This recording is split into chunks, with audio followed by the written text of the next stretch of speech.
Queridos irmãos e irmãs, a Igreja sempre celebra com júbilo a memória dos apóstolos. É uma festa litúrgica, mesmo nesse tempo especial, tempo do Advento. Viram que hoje nós festejamos, inclusive com o Glória, que nós não estamos nem cantando ou rezando aos domingos do Advento, mas hoje, sendo esta festa litúrgica do apóstolo Santo André, a Igreja entoa esse hino de louvor a Deus.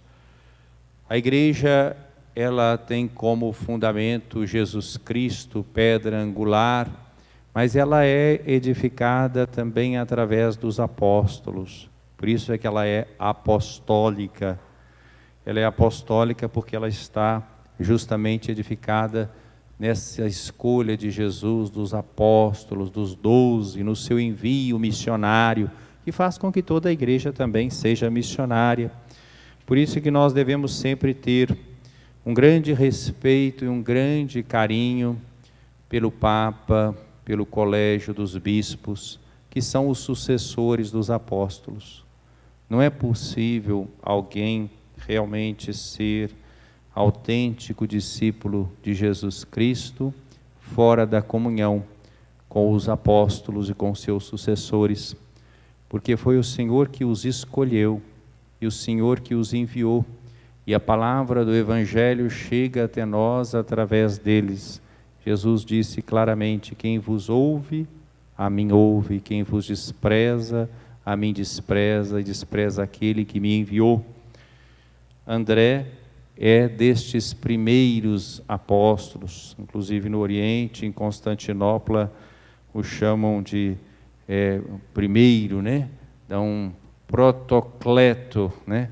É o primeiro chamado, porque nós lemos no Evangelho de São João que André, outros também, João, estavam ouvindo a pregação de João Batista. E João Batista certamente então falou de Jesus, apontou para Jesus, e como cordeiro que tira o pecado. E eles então começaram a se aproximar de Jesus. E Jesus pergunta, quando os vê se aproximando: o que procurais? E começa aquele diálogo tão bonito no primeiro capítulo de São João, em que eles perguntam: mestre, onde moras? E ele faz o convite: vinde e vede. E eles vão e ficam com ele, né? E foi tão forte que eles dizem até o horário, né? Era por volta das 16h. E depois é justamente André quem vai ao encontro do seu irmão Pedro e vai dizer a Pedro: encontramos o Messias. Quer dizer, André procurava. Tanto procurava que ele era até discípulo de João Batista, né? Eram pescadores, mas estavam com essa expectativa de buscar um sentido para a sua existência e buscar acolher em suas vidas o projeto de Deus. Então tinham uma expectativa que os colocava em movimento e fazia com que eles jogassem a sua liberdade, a sua existência para descobrir a vontade de Deus e realizá-la. Então é com alegria, com entusiasmo que ele diz para Pedro: encontramos o Cristo. E o Evangelho até não diz assim, se ele falou muita coisa com Pedro, mas ele levou Pedro até Jesus. São João Crisóstomo, grande pregador da Igreja Oriental, foi bispo de Constantinopla, ele vai dizer que, em certo sentido, André fez mais do que João Batista. João Batista pregou e apontou, mas André levou Pedro até Jesus. Talvez ele não se sentisse em condições de falar tanto sobre Jesus, mas ele conseguiu colocar o seu irmão em contato com Jesus para que ele pudesse fazer a experiência. Então isso foi decisivo na vida de Pedro, na vida de André, né? Os irmãos. Nós temos algumas referências sobre este apóstolo nas Sagradas Escrituras. Todos os evangelistas falam dele: Mateus, Marcos, Lucas e João, né? Brevemente, mas falam. E nós temos também a tradição que conta aquilo que aconteceu depois da morte e ressurreição do Senhor e da vinda do Espírito. André, então, tem esse papel importante de missionário, por isso até pensamos na nossa vocação missionária. Ele não só encontrou o Cristo, mas ele tem a alegria imperiosa de partilhar com o irmão a experiência que ele fez. Todo mundo que realmente encontra Jesus Cristo e o seu Evangelho se torna não só discípulo, mas se torna também missionário. Não por um motivo assim proselitista, para aumentar o grupo, o time, o partido, a igreja, não é isso. Mas é para partilhar com o outro a experiência da alegria, da comunhão, do encontro com o Senhor. André é um nome já de influência grega, que significa humano, corajoso, viril, né?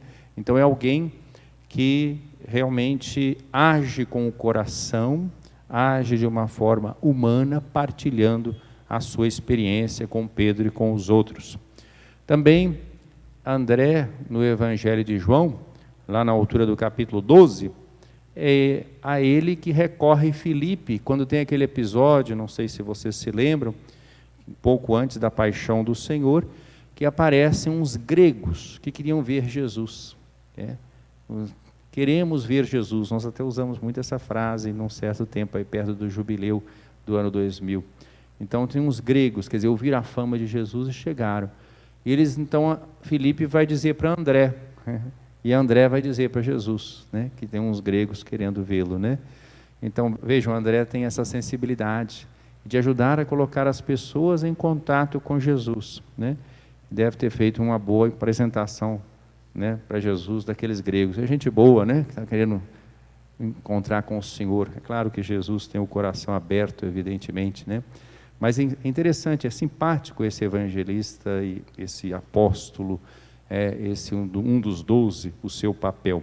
É também André, e isso é narrado nos outros evangelistas, e também aqui em João, no capítulo 6, é André que, quando no episódio da multiplicação dos pães, e que eles querem despedir a multidão, e Jesus mostra que eles é que devem dar de comer, André fala, olha, tem aqui um menino, né, com 5 pães e 2 peixes, né, quase que estão fazendo essa oferta, né, e o Senhor então acolhe, abençoa e manda distribuir, né.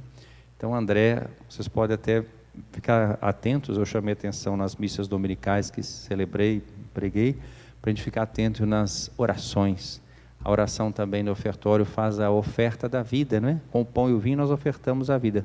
Os pães, os peixes do menino, a vida de André, né? Ouvimos esse evangelho de hoje.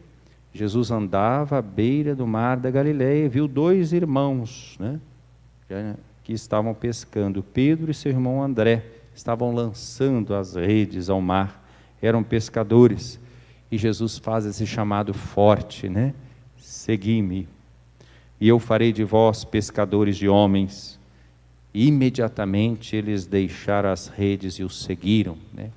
Não é difícil a gente juntar um episódio de chamado com outro, são aspectos diferentes que estão sendo pontuados nos relatos. Aqui eles seguem com prontidão. Para seguir Jesus é necessário renúncia, é necessário generosidade, é necessário o risco, a prontidão.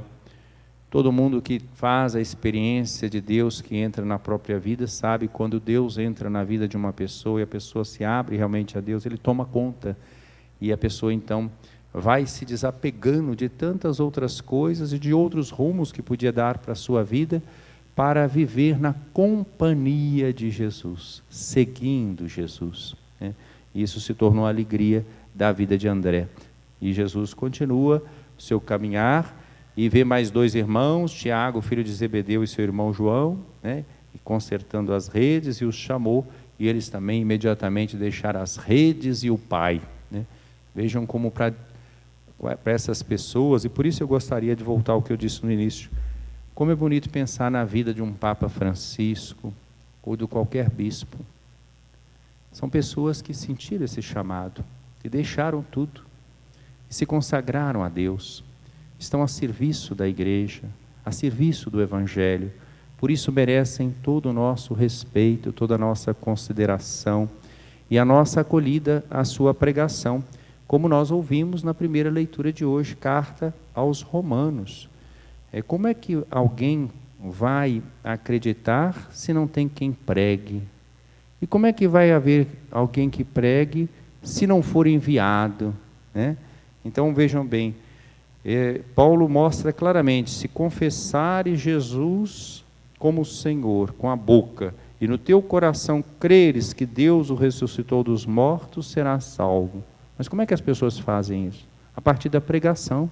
A fé vem pela pregação. Como é que o Evangelho chegou até nós? Por causa dos apóstolos, por causa dos bispos, por causa dos papas. Foram eles que foram ordenando os presbíteros, os diáconos, foram constituindo as igrejas. A igreja é apostólica, né? Então é crendo no coração que se alcança a justiça, e a confissão da fé com a boca que se consegue a salvação, pois a Escritura diz: todo aquele que nele crer não ficará confundido. Mas continua o texto de Paulo aos Romanos, que hoje foi proclamado. Então todos são chamados, mas diz assim: todo aquele que invocar o nome do Senhor será salvo. Mas como invocá-lo sem antes crer nele?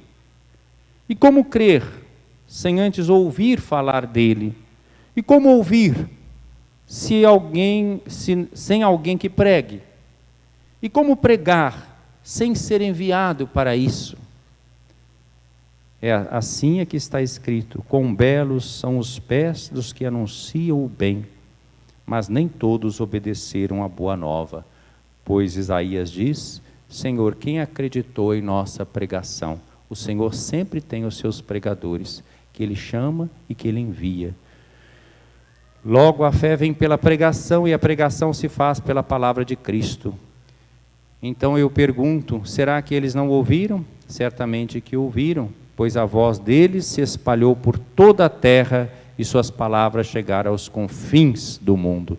E o salmo que foi aqui cantado fez eco justamente a essa leitura: seu som ressoa e se espalha por toda a terra.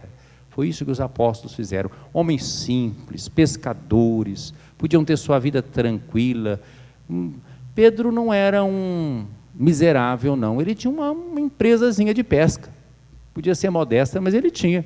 Tinha sua barquinha lá, tinha lá seu irmão, também lá João, com o irmão Tiago, o pai Zebedeu. Eles tinham suas empresazinhas de pesca, mas deixaram tudo isso.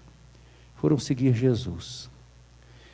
E depois, então, da morte e ressurreição de Jesus, com a vinda do Espírito, eles saem em pregação. Sobre André, o que nós sabemos é que ele foi um evangelizador, sabemos pela tradição, daquela região ali da Grécia e da região em torno do Mar Negro, quer dizer, o norte da Turquia, a região do Cáucaso, enfim, aquela região ali ele percorreu, pregando o Evangelho, e vai dar a sua vida na região da Acaia, né, região da Grécia, quando vai ser crucificado, com a cruz em forma diagonal, como era feito naquele tempo, lá naquela região.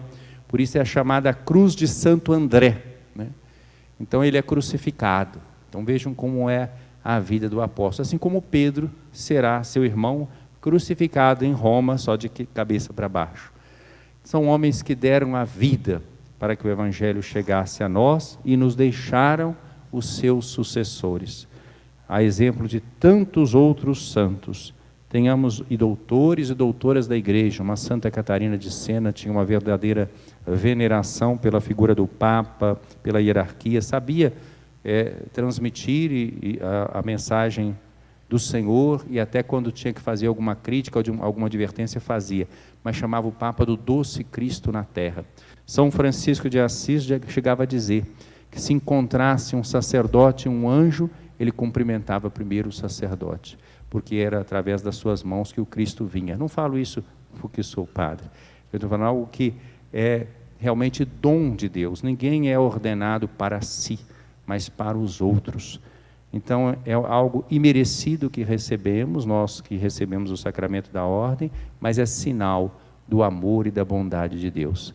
Vejam a situação de pandemia, a fome de Deus que as pessoas estão sentindo, a missa que tantas pessoas estão sentindo falta, e agora valorizando mais, sacramento da confissão, a vontade de receber uma unção, uma palavra, o atendimento. Vai chegar um tempo em que o povo vai ter sede da palavra de Deus, estava lá na Escritura. Que nós saibamos aproveitar e alegremos-nos com a festa do apóstolo Santo André, alegremos-nos por termos pastores que nos mostram o caminho do céu. Louvado seja nosso Senhor Jesus Cristo. Para sempre seja louvado.